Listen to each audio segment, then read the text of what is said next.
Assalamualaikum warahmatullahi wabarakatuh. Bapak-bapak jemaah rahimakumullah, mari sama-sama kita buka pertemuan pada malam hari ini dengan membacakan basmalah. Bismillahirrahmanirrahim.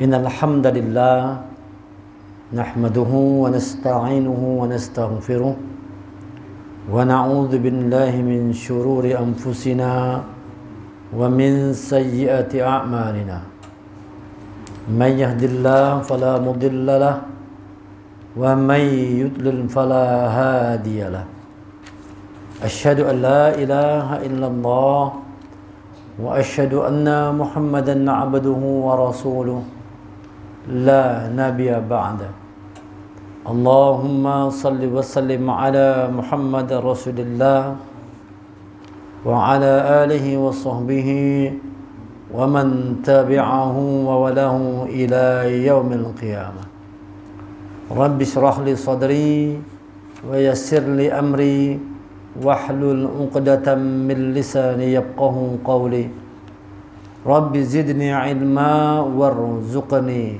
فهما فقال الله تعالى في القرآن الكريم يا أيها الذين آمنوا اتقوا الله حق تقاته ولا تموتن إلا وأنتم مسلمون. Wahai orang yang beriman, bertakwa kepada Allah dengan hak, dengan benar, dan jangan kalian mati kecuali dalam keadaan sebagai orang yang berserah diri kepada Allah sebagai seorang muslim. Ya ayuhan nasu taqu rabbakum alladhi khalaqakum min nafsin wahidah wa khalaqa minha zawjaha wa bassa minhuma rijalan katsiran wa nisaa wattaqullaha alladhi tasaaluna bihi wal arham innallaha kana 'alaykum raqiba. Ya ayyuhalladzina amanu taqullaha wa qulu qawlan sadida yuslih lakum a'malakum wa yaghfir lakum dhunubakum wa man yuti'illaha wa rasulahu faqad faza fawzan 'azima. Alhamdulillah, rasa syukur yang tak terhingga mari kita haturkan kehadirat Allah Subhanahu wa taala atas segala limpahan rahmat, taufik, hidayah yang Allah berikan kepada kita semua. Salawat dan salam semoga senantiasa tercurah ke haribaan Nabi Muhammad sallallahu alaihi wasallam beserta kerabat, sahabat dan pengikut setia beliau hingga akhir zaman. Jamaah rahimakumullah, malam hari ini kita akan memasuki kajian yang diambil dari nama-nama surah dalam Al-Qur'an, dan malam hari ini masuk surah yang ke-15 dalam Al-Quran, yaitu surah Al-Hijr. Kita sudah mengkaji 14 surah, ya, diusahakan hafal nama-namanya.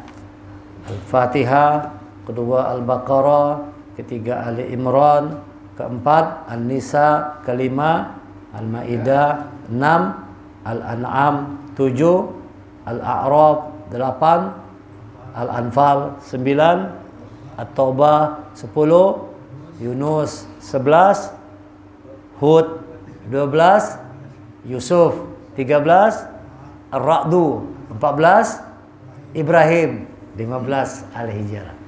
Ada hafal itu? Insyaallah pelan-pelan satu-satu. Kalau sudah sekaligus 114 surah, mungkin agak susah menghafalnya. Tapi kalau sedikit-sedikit insyaallah kita hafal. Minimal kita hafal nama-nama surahnya kan. Nama-nama surahnya barang, walaupun tidak hafal isinya, kalau minimal menghafal nama-nama surahnya. Ya, percaya aja pian. Insya Allah sedikit tuh orang yang hafal nama-nama surah Quran. Jangankan menghafal isinya, kalau menghafal nama-namanya aja tuh sedikit aja orang yang bisa. Nah, mudah-mudahan kita termasuk orang yang sedikit itu. Pelan-pelan kita hafalkan nama-nama surah dalam Al-Quran. Kalau perlu beserta artinya kita tahu. Al-Fatihah pembukaan, Al-Baqarah sapi betina, Ali Imran keluarga Imran, An-Nisa wanita, Al-Maidah hidangan, Al-An'am hewan ternak, ketujuh Al-A'raf tempatnya tertinggi, kedelapan Al-Anfal harta rampasan perang, kesembilan At-Taubah bertobat kembali kepada Allah, 10 Yunus cerita Nabi Yunus, 11 Hud, Nabi Hud. 12 Yusuf, Nabi Yusuf. 13 Ar-Ra'du, kilat atau petir. 14 Nabi Ibrahim. 15 Al-Hijr. Hafalkan nama-namanya. Al-Hijr ini terdiri dari 99 ayat. Surah ke-15 terdiri dari 99 ayat dan dia termasuk golongan surah Makkiyah. Ya, termasuk golongan surah Makkiyah. Artinya diturunkan ketika Rasulullah itu masih ada di kota Makkah, belum lagi hijrah ke Madinah. Surahnya surah Makkiyah. Al-Hijr ini ada dua arti. Pertama, Al-Hijr itu diartikan batu. Ya, secara kata Al-Hijr itu artinya bebatuan. Bebatuan. Yang kedua, Al-Hijr juga artinya adalah kecerdasan. Artinya pertama bebatuan, yang kedua artinya kecerdasan. Nah, di dalam surah Al-Hijr ini, Al-Hijr ini dikatakan adalah suatu daerah, satu tempat di antara di Wadi Qura antara Madinah dan Suriah. Jadi di antara Madinah dan Suriah ada satu tempat namanya Hijr, di mana Al-Hijr ini merupakan tempat tinggalnya kaum Samud. Kaum Samud ini kaum yang ahli dengan bercocok tanam, di mana Nabi Soleh diturunkan di sana. Jadi di kota Hijr ini, kota di antara Madinah dan Suriah, di sana diturunkan Nabi Soleh alaihissalam untuk kaum Samud. Kaum Samud ini kaum yang cerdas tadi, tinggal di Hijr.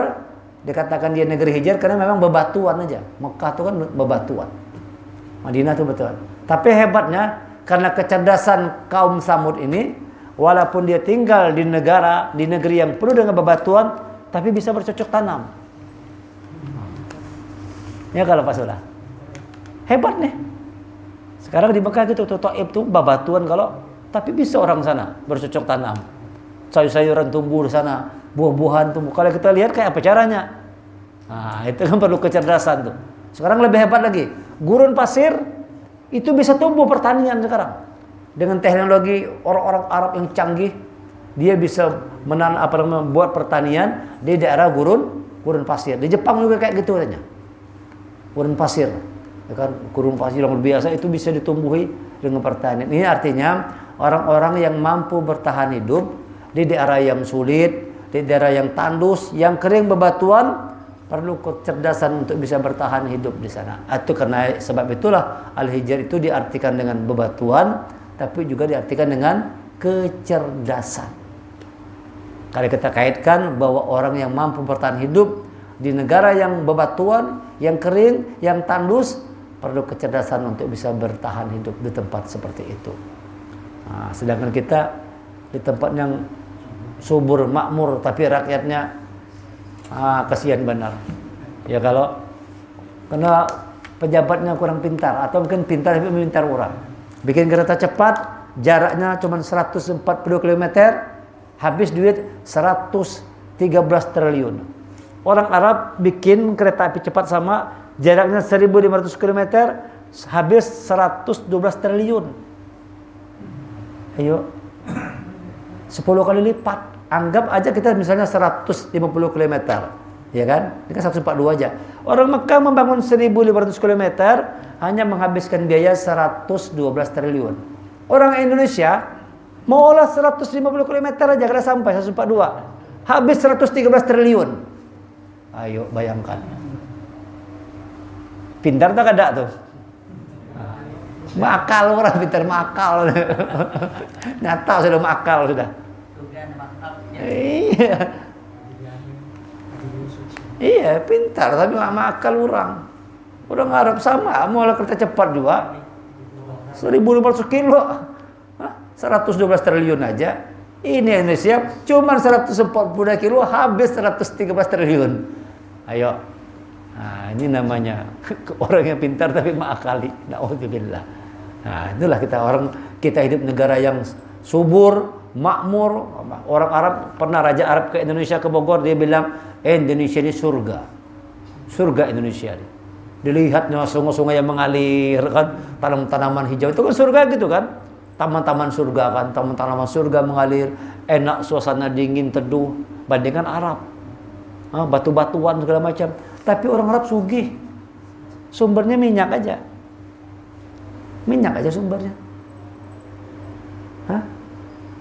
Pertanian itu ya kadang tapi terlalu banyak juga kalau sedikit aja. Di Taif itu aja adanya pertanian. Di tempat lain tandus semua, kering kerontang, tapi makmur, kaya raya. Cuman sumber minyak. Indonesia ada seberataan. Minyak ada. Emas ada. Batu bara ada. Nikel ada. Apalagi biji besi ada. Apalagi gas alam ada. Masya Allah. Belum lagi kayu ada. Sawit ada semua Masya Allah. Tapi rakyatnya ya Allah, rumah sekolah ada yang rubuh, ada yang guring di bawah jembatan. Ya itu. Karena tadi itu yang mimpin negeri orang yang pintar tapi pintar mengakali. Pintar tapi mengakali orang. Ini namanya orang yang salah menggunakan kecerdasannya. Nah ini dia. Karena itu al-hijr ini diartikan bebatuan, juga diartikan kecerdasan. Artinya untuk bisa bertahan hidup di tempat yang sulit itu perlu kecerdasan. Dan itu dibuktikan oleh kaum Samud. Buktikan orang-orang Arab, walaupun mereka hidup di negeri yang tandus kering kerontang, mereka bisa bertahan hidup, bahkan sejahtera, bahkan kaya raya. Kenapa? Kecerdasannya. Kemampuan kecerdasannya itu. Itu dah. Artinya, itu arti dan makna dari surah Al-Hijr ini. Masuk kita bagian yang kedua, hubungan surah Al-Hijr dengan surah Ibrahim. Kalau surah Ibrahim itu tentang kecerdasan Nabi Allah Ibrahim. Nabi yang mempunyai tingkat kecerdasan. Nah, surah Al-Hijr ini adalah Allah menjelaskan tentang orang-orang yang kecerdasan itu dibimbing oleh wahyu ilahi. Jadi kecerdasan manusia ini perlu dibimbing. Kalau kata dibimbing oleh wahyu ilahi, tidak dibimbing oleh petunjuk Allah, itu tadi pintar tapi mengakali orang. Indonesia ini ada kekurangan orang pintar, orang cerdas, tapi mengakali orang. Kenapa? Kecerdasannya tidak dibimbing oleh petunjuk Allah. Ini dijelaskan dalam surah Al-Hijr ayat 9. A'udzubillahi minasyaitonirrajim. Inna nahnu nazzalna dzikra wa inna lahu lahafizun. Sesungguhnya kami yang menurunkan Al-Quran dan pasti kami pula yang akan memeliharanya. Jadi kecerdasan kita harus dipelihara, harus dijaga, harus dituntun oleh wahyu ilahi, oleh petunjuk Allah. Kalau orang cerdas tidak dibimbing oleh petunjuk Allah, itu kayak orang Israel tuh. Pintar. Allah katakan Bani Israel itu ala ilmin alal alamin. Ilmu mereka, pengetahuan mereka di atas seluruh alam. Pintar orang Israel. Pintar. Cerdas orang Israel. Coba kalau kita belanja produk Israel habis saja, susah nyari produk yang mana bukan produk Israel. Bujur gak ada? Apa aja mau kita beli? Beli sikat gigi produk Israel, odol gigi Israel, beli sabun Israel, beli sampo Israel. Mau beli deodoran Israel juga. Bingung kita yang mana buatan Indonesia? Semuanya Unilever semua. Israel di belakangnya. Pintar orang Israel nih. Tapi kepintarannya tidak dibimbing oleh petunjuk Allah. Jadi kalau manusia punya kepintaran tidak dibimbing oleh petunjuk Allah, bahaya kepintaran itu. Nah, itulah yang terjadi dengan kaum Samud.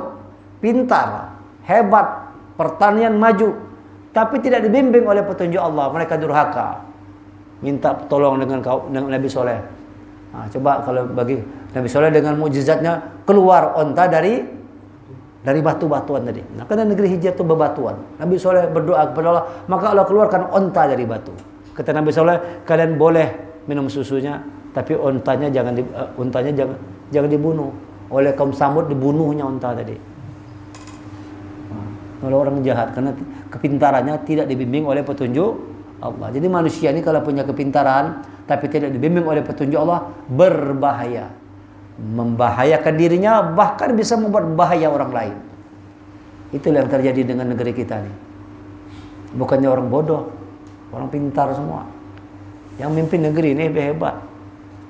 Tapi kepintarannya tidak dibimbing oleh petunjuk Allah. Nah, sekalinya mengendapkan duit di mana-mana. Mana-mana negeri termasuk di Kalsel juga mengendap duit sekian triliun. Jangan jadi bangunkan pesantren jadi berapa pesantren tuh? Nah, dibangunkan sekolah, dikasih makan orang, wah makmur Indonesia. Ratusan triliun duitnya mengendap. Baru yang diselamatkan baru 13 triliun aja kalau. Zaman SBY 1 triliun aja selamat. Zaman Jokowi 2 triliun. Ini zaman Prabowo baru setahun sudah 13 T. Tapi banyaklah tuh. Kada itu masih sedikit. Yang dikorupsi jauh lebih besar lagi. Ribuan triliun mungkin. Bayangkan itu. Makanya kata Mahfud MD, kalau seandainya negara dikelola dengan bijak, dengan benar, orang yang nganggur di Indonesia digaji 20 juta sebulan. Cukup kita pengangguran aja. Makan guring aja di rumah kalau saya begawi. Saban bulan dapat 20 juta. Nah, tapi karena yang mimpin negeri kita ini orang-orang pintar, tapi kepintarannya tidak dibimbing oleh petunjuk Allah, tidak bersama petunjuk Allah, maka kepintarannya itu justru merugikan, menghancurkan orang lain. Bahkan dirinya sendiri juga hancur. Seandainya kecerdasan Nabi Allah Ibrahim tidak dibimbing petunjuk Allah, maka Nabi Ibrahim mungkin bisa menyembah matahari, mungkin bisa menyembah bulan. Kan begitu dalam proses pencarian Tuhan. Lihat Nabi Ibrahim, matahari, wah ini Tuhan, ya kan? Begitu malam hari hilang, tidak mungkin Tuhan, tidak mungkin hilang. Dilihat oleh bulan, mungkin ini Tuhan.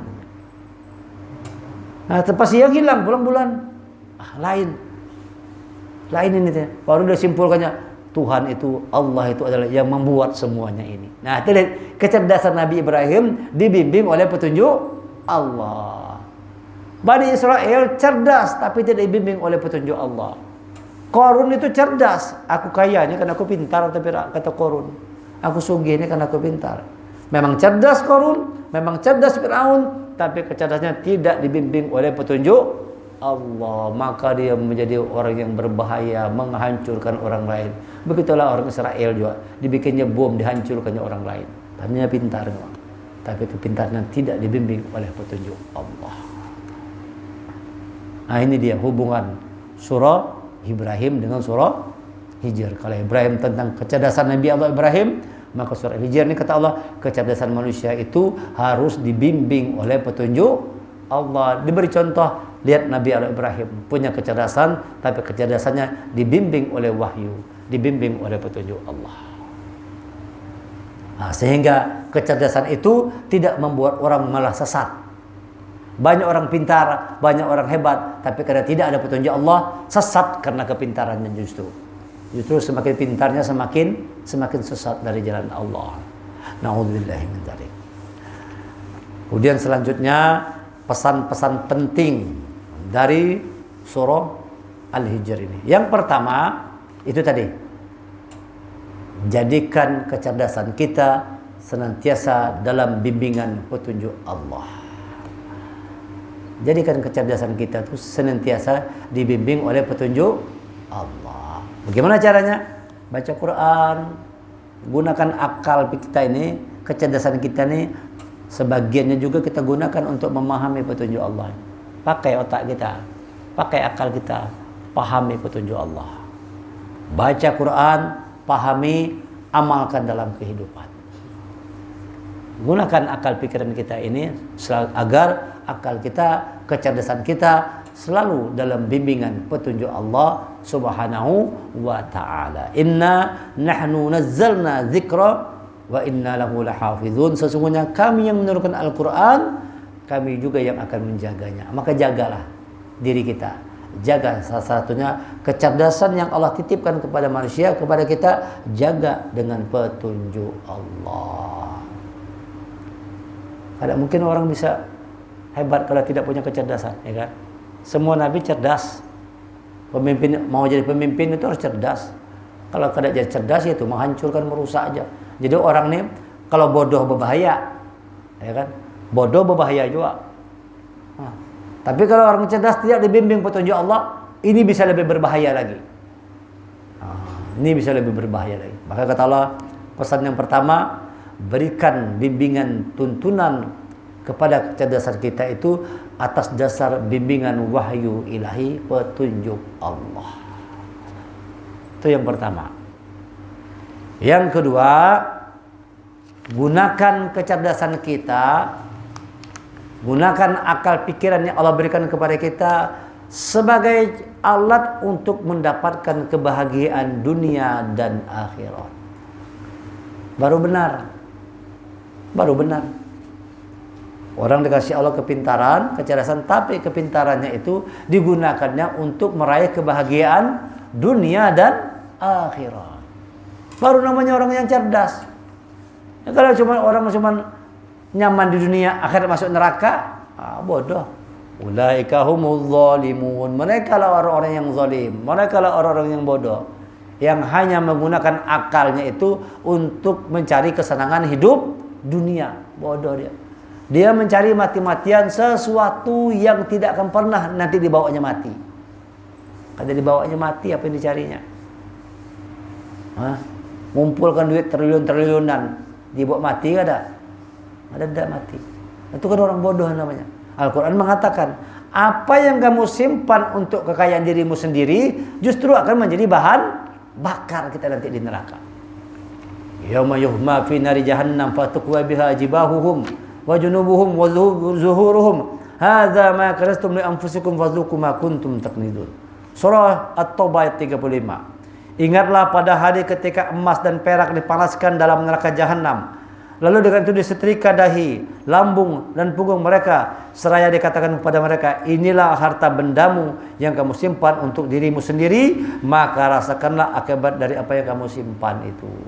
Semakin banyak menumpuk harta emas, perak, intan, berlian, semakin banyak bahan bakar di neraka. Kalau harta yang kita kumpulkan hanya untuk kesenangan diri kita sendiri saja, maka gunakan harta itu sebagian untuk jalan Allah. Kecerdasan kita itu gunakan untuk di jalan Allah. Bimbing kecerdasan kita. Gunakan kecerdasan itu untuk meraih kebahagiaan hidup dunia dan akhirat. Jangan semata-mata hanya untuk kebahagiaan negeri akhirat, negeri kebahagiaan kita di dunia aja. Apa guna dunia bahagia, akhirat masuk neraka, naudzubillah.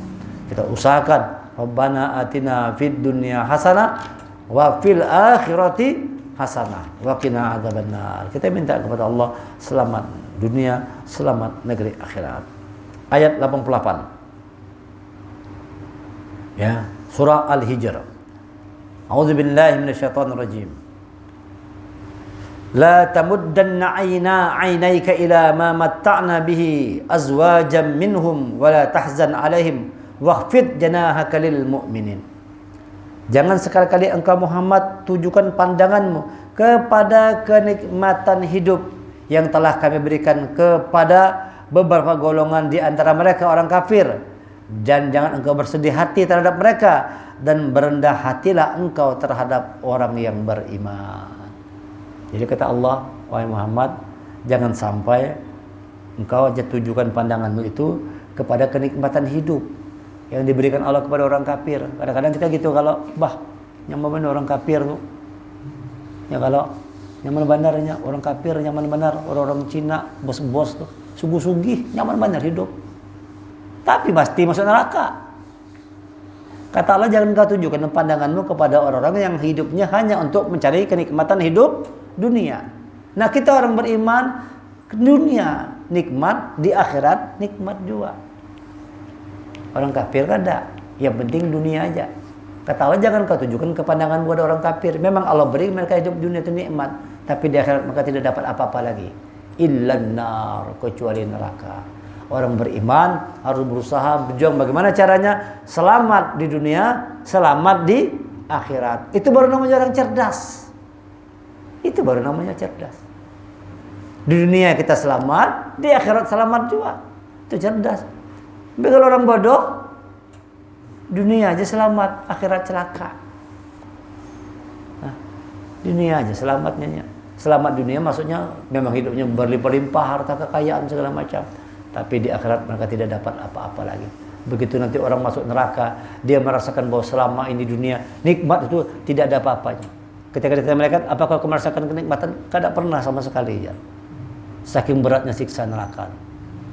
Tapi ketika masuk surga, apakah kau di dunia pernah merasakan kesusahan? Tidak pernah merasa susah. Saking nikmatnya dunia itu, sehingga segala kesulitan, kesusahan kita, ujian dunia tidak pernah terasa sedikit pun lagi. Kalau sudah orang dalam surga, dia ditanya, pernahkah kau merasa susah? Tidak pernah. Padahal mungkin itu di dunia dia mungkin miskin banget orangnya, banyak susahnya, banyak sulitnya kehidupannya, tapi dia beriman bertakwa. Ketika masuk surga, dia katakan, aku tidak pernah merasakan kesusahan hidup waktu di dunia. Ada rasanya lagi. Kenapa? Saking nikmatnya hidup di surga, sehingga semua ujian, kesulitan, beban yang luar biasa di dunia tidak dirasakan. Sebaliknya orang kafir, beratnya azab neraka. Ditanyakan, pernahkah merasa nikmat dunia? Tidak pernah. Jadi sedikit benar nikmat dunia ini, illa qalil, sedikit aja. Oleh karena itu kata Allah, jangan kau tunjukkan pandangan wahai Muhammad kepada orang-orang yang beri kenikmatan dari golongan orang yang kafir itu. Selanjutnya kata Allah, dan janganlah engkau bersedih hati terhadap mereka. Jangan sedih hati, jangan bersedih hidup nih. Hidup ini jangan banyak sedih-sedih, jangan banyak ngeluh, kalau kesah jangan banyak juga. Jangan berkeluh kesah. Kuatkan jiwa kita, kuatkan semangat kita. Jangan berkeluh kesah. Yakinlah kalau kita merasa hidup kita susah, jauh banyak orang lebih susah dari kita. Jadi jangan bersedih hati kita, jangan berkeluh kesah. Jangan bersedih hati dan berendah hatilah engkau terhadap orang-orang yang beriman. Jadi orang yang cerdas itu kalau terhadap orang beriman rendah hati. Itu tanda orang cerdas. Jadi jangan angkuh, jangan sombong di hadapan orang-orang yang beriman. Rendahkan hati. Wahfid janahaka limanittaba'aka minal mu'min. Rendahkan dirimu wahai Muhammad di hadapan orang-orang yang beriman yang mengikutimu. Wahfid janahaka lil mu'minin. Rendahkan dirimu wahai Muhammad di hadapan orang-orang beriman yang mengikutimu. Rendahkan diri kita. Nah, ini dia pesan yang kedua dari surah Al-Hijr. Pesan pertama, bimbing kecerdasan kita dengan petunjuk Allah. Pesan yang kedua, gunakan kecerdasan kita untuk meraih kebahagiaan hidup dunia dan akhirat. Tidak semata-mata terputus di dunia, tapi kebahagiaan itu dapatkan sampai ke negeri akhirat. Baru namanya cerdas.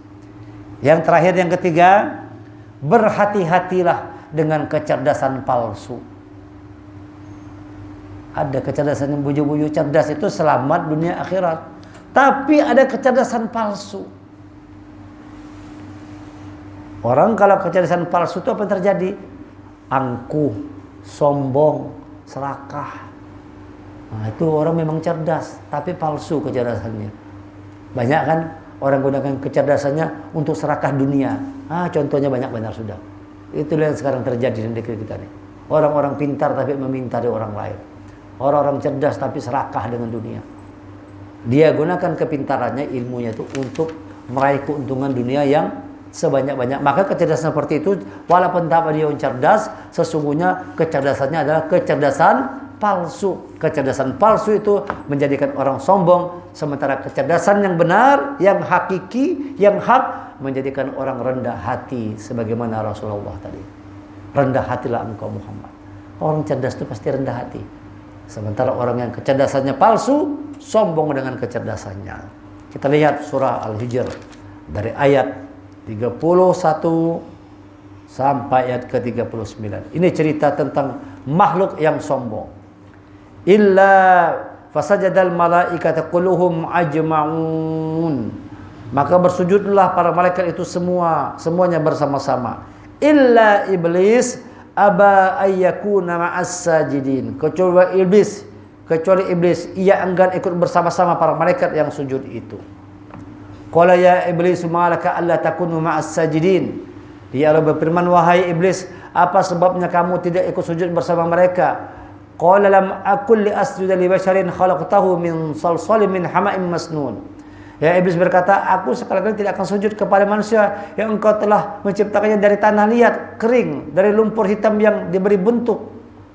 Qala fakhruj minha fa innaka rajim.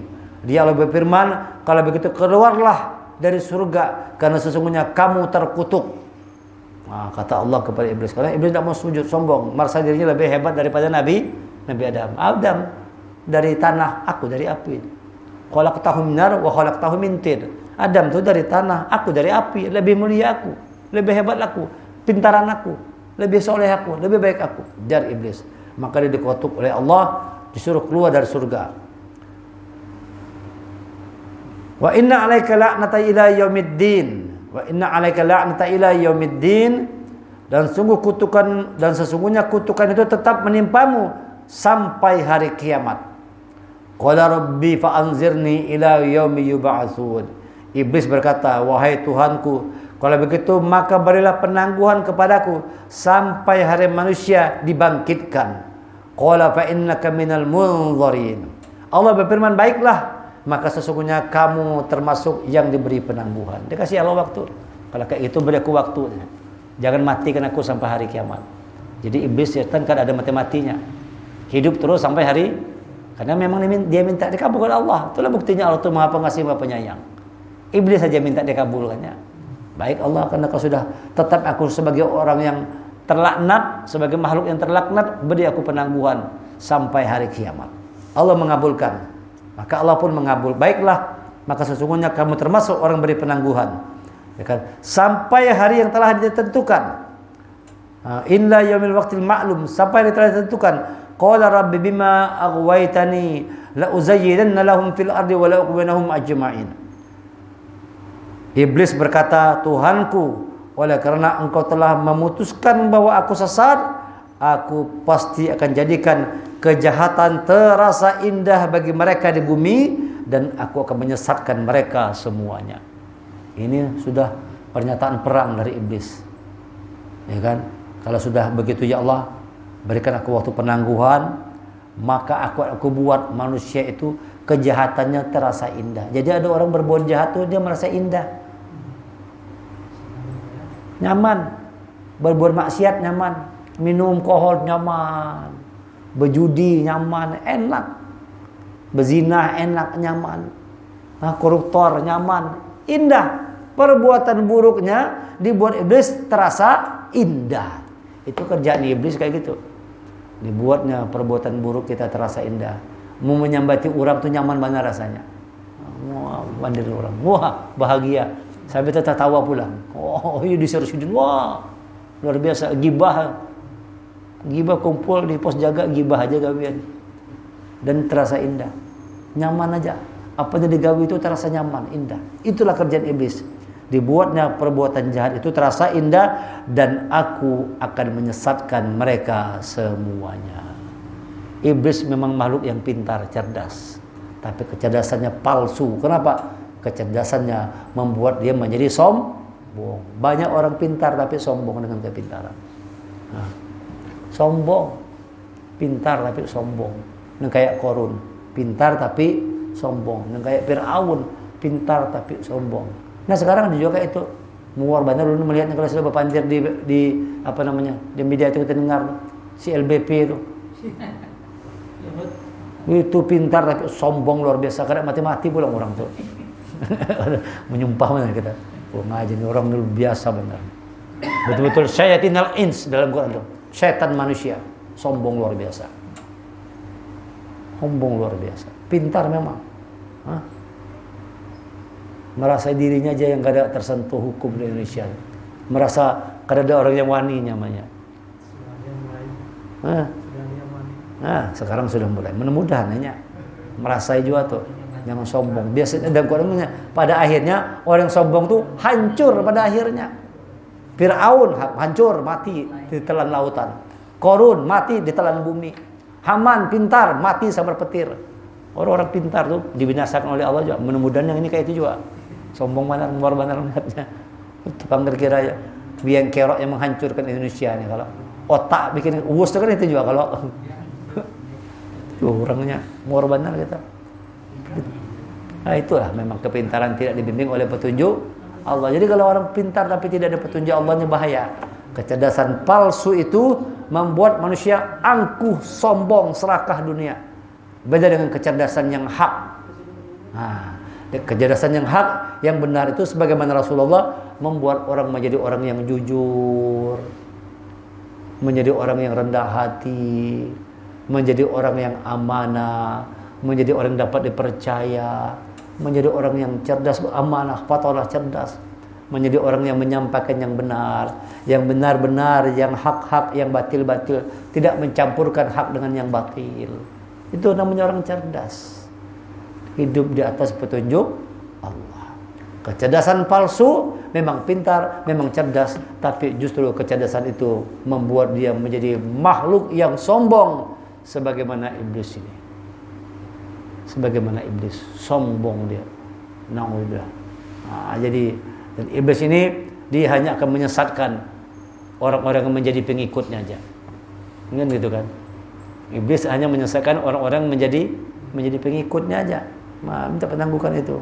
Nanti dia akan mengajak pengikut-pengikutnya. Siapa yang mengikuti bujuk rayu setan, termakan bujuk rayu setan, dialah orang-orang yang rugi, orang-orang yang celaka dalam kehidupan. Na'udzubillahi min dzalik. Ini 3 pesan penting yang harus kita renungkan. Pertama, bimbing kecerdasan kita dengan wahyu ilahi. Jadi otak kita ini, kecerdasan kita diberi kecerdasan, bimbing dengan petunjuk Allah. Bimbing dengan petunjuk Allah. Sebab kalau tidak ada petunjuk Allah, bahaya. Manusia ini kalau sudah pintar, tidak ada petunjuk Allah, ini bahaya. Syaitan manusia lebih berbahaya daripada syaitan bangsa jin. Syaitan itu 2. Wa kadzalika ja'alna nabiyyan min kullin aduwwin syayatinal ins wal jin. Demikianlah setiap nabi kami jadikan musuh-musuh, yaitu dari syaitan-syaitan manusia dan syaitan dari bangsa jin. Ada 2 jenis syaitan. Syaitan dari bangsa manusia, syaitan dari bangsa jin. Mana yang lebih berbahaya? Syaitan bangsa manusia ini lebih berbahaya. Tupang. Kalau Ban Bahari kan kayak Fir'aun, Qorun, Abu Lahab, Abu Jahal. Itu syaitan dari bangsa manusia. Syaitan bangsa jin gak ada apa-apa. Kada bisa membunuhnya. Memaksa kita kada kawainya. Cuman merayu-rayu benar ay. Merayu bisik-bisikkan, ayo kada apa-apa, makan aja, ayo bujudi aja, nyaman, menang banyak duit. Merayu-rayu aja, menipu daya manusia, tapi tidak punya kekuatan untuk maksa. Kada bisa membunuhnya. Tapi kalau sudah manusia jadi setan, bahaya sudah. Kalau sudah manusia yang setannya manusia ini yang berbahaya, bisa bunuh orangnya. Bisa nipu orang, apa aja bisa digawinya. Bahaya manusia ini. Kenapa manusia itu bisa jadi setan? Karena jauh dari petunjuk Allah.